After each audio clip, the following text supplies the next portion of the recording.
കഥ അമ്മയുടെ വീട്ടിലേക്കുള്ള വഴി. രചന മനു മോഹനൻ. കഥ വായന രശ്മി ഗോപകുമാർ.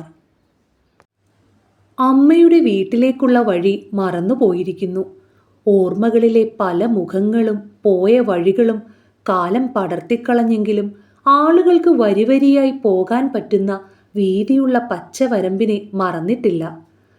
വരമ്പിൻ്റെ ഇടതുവശത്ത് ഓടിട്ട പഴയ അമ്പലം, മരമഞ്ഞളും കലംപൊട്ടിയും ബ്രഹ്മിയും തുടങ്ങി കുറേ ചെടികൾ വരമ്പിൽ പടർന്നു പൂത്തു നിൽക്കുന്നുണ്ട്.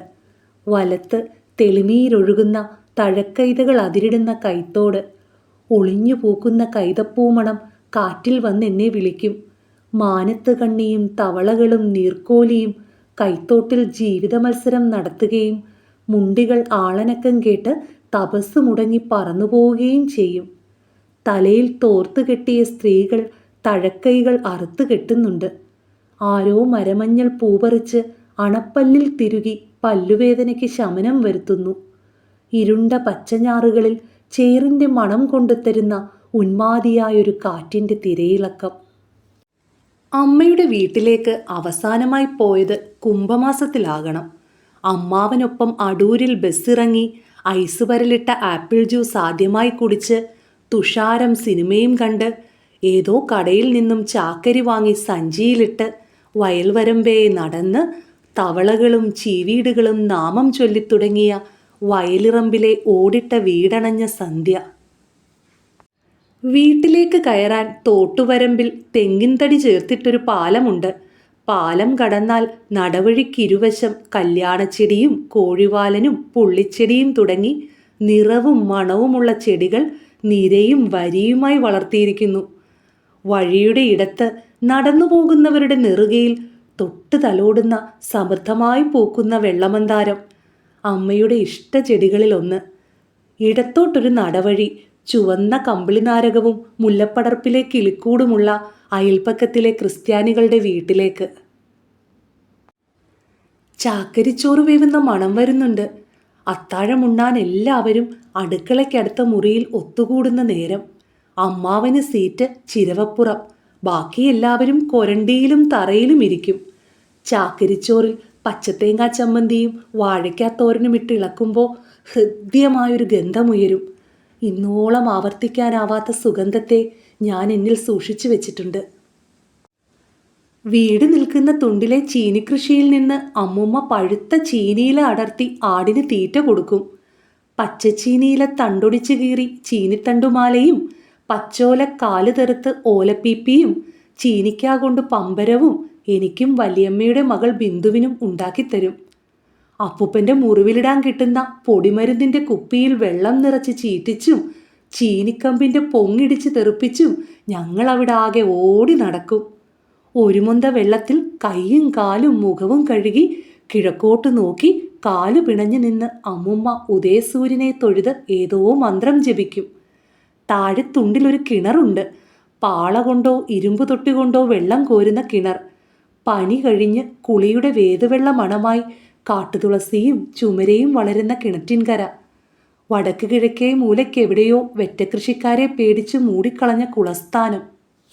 വയൽവരമ്പിലൂടെ കുടിച്ചു പൂസായി മുഷിഞ്ഞ കൈലിയും തോർത്ത് തലയെക്കെട്ടുമായി കുമരൻ എന്തൊക്കെയോ പുലമ്പി ആടി വരുന്നുണ്ട്. ഒരിക്കലും ഒന്നും സംസാരിച്ചിട്ടില്ലാത്ത നിരുപദ്രവകാരിയായ കുടിയനെ എന്തുകൊണ്ടോ ഭയമായിരുന്നു. പൂഴിക്കടകനടക്കമുള്ള അടവെല്ലാം പഠിച്ച ഐക്കാട്ടുകാരൻ മുരിങ്ങയ്ക്കാസ്വാമിയെ വരെ അടിപിടിയിൽ പരാജയപ്പെടുത്തിയ ബലിഷ്ഠയായ അമറാമ്പിയും കനത്ത കൈകൾ കൊണ്ട് തലയിലൊരു കൊട്ടയും താങ്ങി വരമ്പിലൂടെ കടന്നു പോകും. അല്ലറച്ചില്ലറ ഗുസ്തി പിടിക്കുമ്പോൾ അമ്മയും കുഞ്ഞമ്മമാരും ഇവരുടെ വീരകഥ പറഞ്ഞ് ഞങ്ങളെ പേടിപ്പിക്കും. വീടിനു മുന്നിലെ പ്ലാവിൽ കൂടുകൂട്ടുന്ന മുണ്ടിയെ പിടിക്കാൻ കയറുമ്പോൾ പട്ടാളക്കാരൻ അമ്മാവൻ ചക്കയിടാൻ കയറി കൈ മുറിഞ്ഞ് ചോര കണ്ടു മയങ്ങിയ കഥ പറഞ്ഞ് അമ്മയും കുഞ്ഞമ്മയും ഭയപ്പെടുത്തും. എങ്കിലും കുഞ്ഞോൾ കുഞ്ഞമ്മ എനിക്ക് മുണ്ടിയെ പിടിച്ചു തന്നു. മിനുസമുള്ള വെള്ളത്തൂവലുള്ള മുണ്ടിക്കുഞ്ഞ്. മുണ്ടിക്കുഞ്ഞിനെ കൂട്ടിൽ തിരികെ വെച്ച് ഞങ്ങൾ മുണ്ടിയമ്മയുടെ സങ്കടം തീർക്കും. കൈലിയും തോർത്തുമുടുത്ത് എണ്ണ തേച്ച് ചീകി വട്ടം കെട്ടിയ മുടിയുള്ള വലിയ കമ്മലുള്ള കല്യാണിയമ്മ ഇടയ്ക്ക് വരും. മക്കളില്ലാ ദുഃഖം മറക്കാനായിട്ടാണ് കല്യാണിയമ്മയുടെ വരവെന്നും കുട്ടികളൊക്കെ കളിക്കുന്നതും സ്കൂളിൽ പോകുന്നതും കാണുന്നത് അവർക്കൊരു സങ്കട നിവൃത്തിയായിരുന്നുവെന്നും അമ്മ പറഞ്ഞു കേട്ടു. കല്യാണിയമ്മ കോഴിവൈദ്യയായിരുന്നു. മുട്ടയിടാത്ത കോഴികളുടെ വയറിൽ വിരൽ കടത്തി ആകാശം നോക്കിയിരുന്ന് കന്നിക്കോഴി ഏതു മാസം മുട്ടയിടുമെന്ന് പ്രവചിക്കും. ഏനക്കേടുള്ള കോഴിയുടെ തൊള്ളയ്ക്ക് മഞ്ഞൾ അരച്ച് തിരുകി വെള്ളം കൊടുക്കും.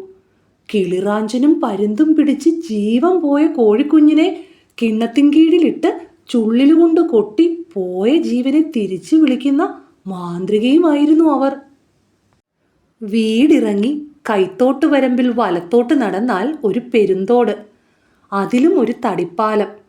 തോട്ടുകരയിൽ കൈതമറയത്ത് കുറച്ച് അലക്കുകാർ തുണി കഴുകി നിന്ന് കുശലം ചോദിക്കുന്നു. കൊയ്ത്ത് കഴിഞ്ഞ വരണ്ട പാടത്തിലൂടെ കച്ചിക്കുറ്റി ചവിട്ടി നടന്ന് തൂക്കം കാണാൻ പോയൊരു ബാല്യം. നടന്നു മടുക്കുമ്പോൾ വഴക്കായി അമ്മയുടെയും കുഞ്ഞമ്മയുടെയും കയ്യിൽ തൂങ്ങി വായുവിലാകും യാത്ര. ചെണ്ടകൊട്ട് കണ്ടു നിൽക്കാൻ സമ്മതിക്കാതെ പോകുമ്പോൾ അമ്മയുടെ കയ്യിൽ പിച്ചും. സാരി വട്ടത്തിൽ കടിച്ചു കീറി വാശി തീർക്കും. എങ്കിലും അമ്മ വഴക്കു പറയുകയോ അടിക്കുകയോ ചെയ്ത ഓർമ്മയില്ല. സ്വന്തമായി അമ്മയ്ക്ക് സാരി വാങ്ങുമ്പോഴെല്ലാം കടിച്ചു കീറിയ പഴയ സാരികളെ കുറ്റബോധത്തോടെ ഞാൻ ഓർക്കും. ഏറ്റവും ഒടുവിൽ ഞാൻ വാങ്ങിയ സെറ്റുടുത്താണല്ലോ അമ്മ പോയത്. ഉത്സവകാലത്ത് കെട്ടുകാഴ്ച നിരക്കുന്ന കണ്ടത്തിലെ സന്ധ്യാകാശം കാവി പുതയ്ക്കും. പ്രഭാതത്തിൽ തൂക്കവില്ലേറുന്ന കുഞ്ഞുങ്ങളെ കാണും. എപ്പോഴോ ഞാനും അതിലൊരു കുഞ്ഞായിരുന്നു.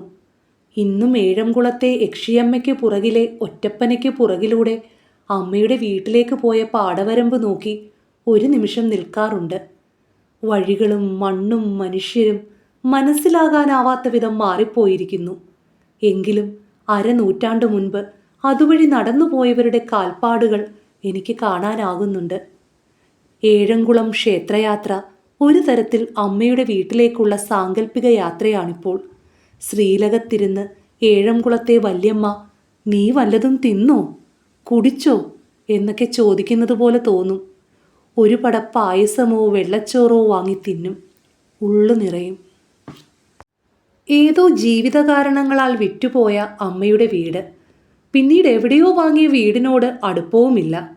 രോഗാവസ്ഥയിൽ മരുന്നുകൾ അമ്മയുടെ ബോധത്തെ മറയ്ക്കുമ്പോൾ നമ്മുടെ പഴയ വീട്ടുവഴിയെ നമുക്കൊന്ന് പോകണ്ടേ എന്ന് ചോദിച്ചതിനുത്തരം ഒരു ജീവിത കഥയായിരുന്നു. ഇന്നോളം ഞാൻ അറിയാത്ത ദുരിത വഴികൾ അമ്മ തുറന്നിട്ടു. ജീവിത പ്രതിസന്ധിയുടെ അനുഭവങ്ങൾ, കഥകൾ തുറന്നു തന്ന വഴികളൊക്കെ ഒരു രാവിൻ്റെ കണ്ണീരുകൊണ്ട് ഞാൻ മറച്ചു കളഞ്ഞു. കൊട്ടിനോടും പാട്ടിനോടുമുള്ള ഇഷ്ടം വിടാതെ തോട്ടിൻകരയിൽ ഞാൻ വാശി പിടിച്ചിരിപ്പുണ്ട്. എനിക്ക് പിച്ചാനാകാത്ത അമ്മക്കൈ എന്നെ തൊടുന്നുണ്ട്. കാലം പോലെ കൈത്തോട് ഏറെ ഒഴുകിപ്പോയെങ്കിലും ഇലകളും പൂക്കളും കൊഴിയാതെ അമ്മയുടെ വീട് ഒരു ചിത്രം പോലെ വയലിറമ്പിൽ അവിടെ നിൽപ്പുണ്ട്. നന്ദി.